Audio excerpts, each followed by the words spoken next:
Hello, lovely Patreon folks. Back in January of 2023, January 24th to be precise, Amanda and I did a bonus episode where we tried to make predictions about what was going to happen in publishing. And since I have a spreadsheet, I have like 50 spreadsheets, but in this particular spreadsheet, I wrote down, did our predictions come true for the December 12th episode? And that is what we are doing today. I will be playing clips of our predictions from the January episode. And we're going to discuss whether or not we were right.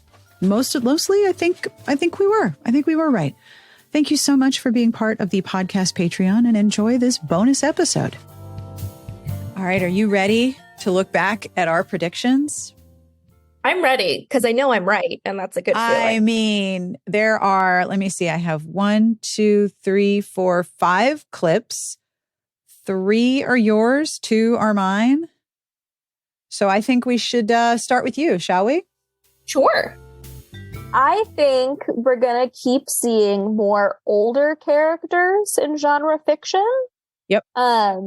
I posted a link in Wednesday Links a couple of weeks ago from Crime Reads about like the influx of senior sleuths. And they had a bunch of recommendations to things to like watch and read. And I'm seeing a lot of older characters come up. I think you just posted one in the Slack where it's, I think, male romance. And one of the characters is in their 50s. Yep. You know, like even though the books weren't well reviewed on the site, you have the Jane Porter series that has older characters in their 40s and 50s. Yes. And those are contemporary romances. Of course, Deanna Raybourn's Killers of a Certain Age. In the new Get Wrecked, I just talked about a series. I think it's like Peg and Rose Solve a Murder. Yep. And they're women in their 60s who are sisters-in-law. Like, I feel like we're going to see older characters in romance and mystery. I would love to see like older characters in fantasy. Like, I'm not talking immortals, like using that loophole. I'm talking about like a grumpy, crotchety 60-year-old woman who's over it, wants to enjoy retirement, and like, you know, people have a keep first contact story fucking or shit something. Up. Yep. Yeah, like aliens show up and like ruin her tomato bed. Like God damn it. That would make me so mad. So I think you were right. Yeah, we haven't seen it in fantasy yet, but I think soon come.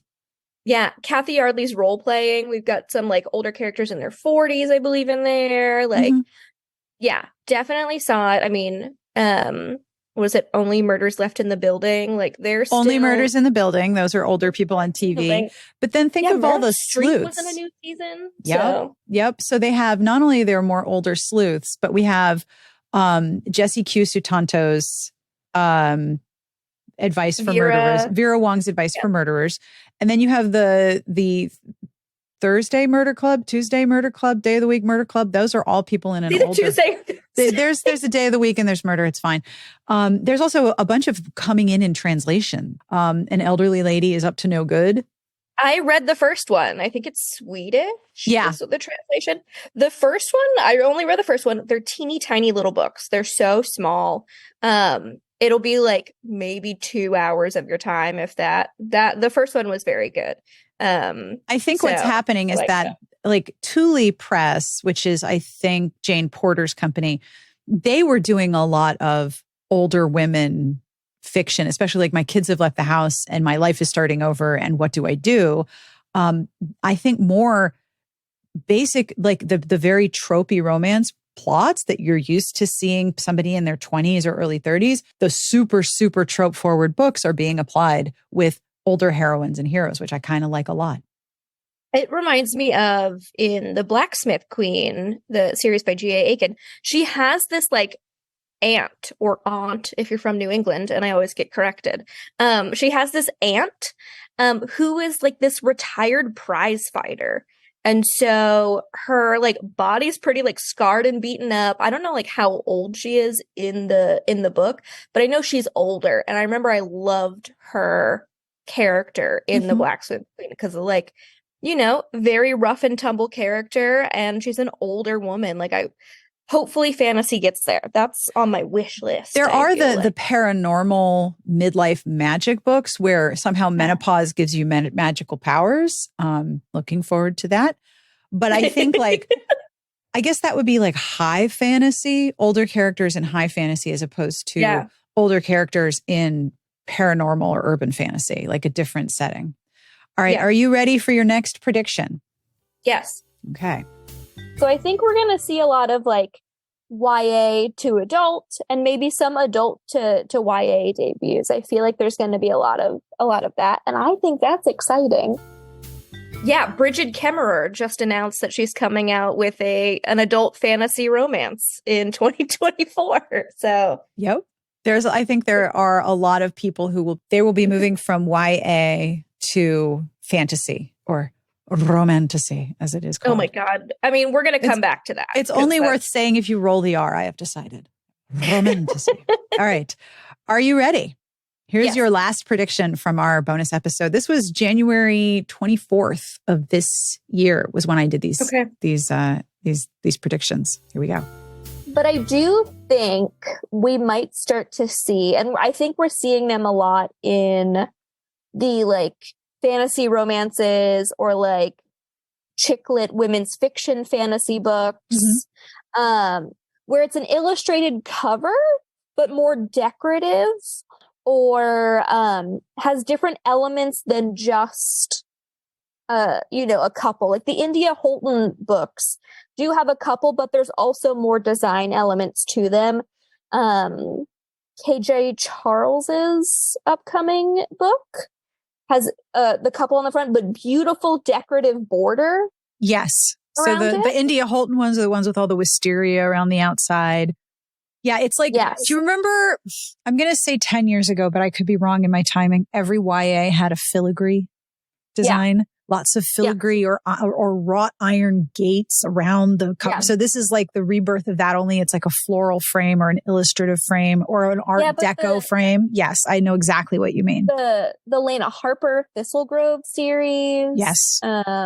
Juliet Crosses. And those are covers, all of them where the words are the centerpiece and not the people. It's the words of the cover, which is interesting because then you have more real estate for the title and the author, but more room in the border to do lots of little illustrations that then become significant once you've read the book. Like The Secret Society of Irregular Witches. The main feature of the cover on that one was the house. And then the title is more than a third of the title. I'm looking at the cover. It's more than a third of the book, but the centerpiece is the house. And then there's two smaller figures representing the characters, but that's not like, the people aren't the centerpiece. It's the words that are the centerpiece. Yeah, I think we were right about that. Yeah. That is just the biggest trend. And I like this trend a lot. I do too. I am one of the things that's so interesting recording this while I'm also doing the post for next week's episode, which is the ads and features from July 2004. We spend a lot of time talking about the illustrated style in 2004, where it was those people who were super stretched out and all of the angles were sharp and the eyes, you call them Picasso the proportions eyes. Were weird. Yeah. Like their arms were very long. Everything was like super sharp and thin and stretched out. Like it was very strange. That illustrated trend never did it for me. The illustrated people, a lot of the people on covers that are illustrated are very flat. They're very non-dimensional. The covers with the title and all of the stuff around the border where after you've read the book, it makes sense. It's much more visually interesting for me. I like that trend a lot. And wow, we were right. Yeah. So many of those this year. All right. So this was my prediction. Let's see how right I was. I don't remember what I said in this clip. I think that the next trend will be more historicals, but not ballroom Almax. I have to marry because of a will and preserve my landed wealth and my position in society. Not that kind of historical. I mean, historicals that are more inclusive of class and more inclusive of wealth and power that aren't just nobility. That's what I think.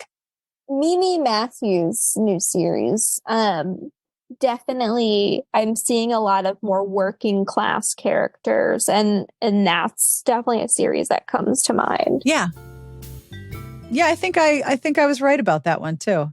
I think so. Yeah, the Vivian Lorette that I just read, like class never came up, really. I mean, the hero was looking to marry because he needed money, but he needed money, and the heroine wasn't like rich. You know, she came from a kooky thespian family that lives in a British hamlet next to the hero. So like money and class wasn't ever a large part of that conflict in the one I just read.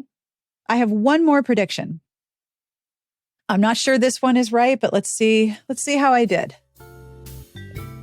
My final prediction is that we are going to come back into a time when there's going to be a lot of explicit hot sex. Hell yeah. Well, that was a 9-second prediction. And I don't know. I don't know if I was right about that. I feel like the only person who's very popular in a mainstream fashion, like I'm not talking about like self-pub, indie pub books that are, you know, taking over book talk. I'm not talking about those. I'm talking about ones that you'll find in mainstream media bestseller lists, on bookshelves, in bookstores. Like a book that has saturated several markets. I feel like the only person I can think of doing that right now is Katee Robert, who's super popular. I can't really think of anything else. Like Christina Lauren, I feel like they've dialed back the sex, has slowed or like, you know, tempered a little bit. I feel like Katee Roberts the only one doing. And it's funny. Sexy sex stuff. It's funny because she did the Dark Olympus series, which was super, super sexy retellings of Greek myths. But I think you're right. I was probably thinking of Katee Robert when I was making that prediction, thinking that there would be more.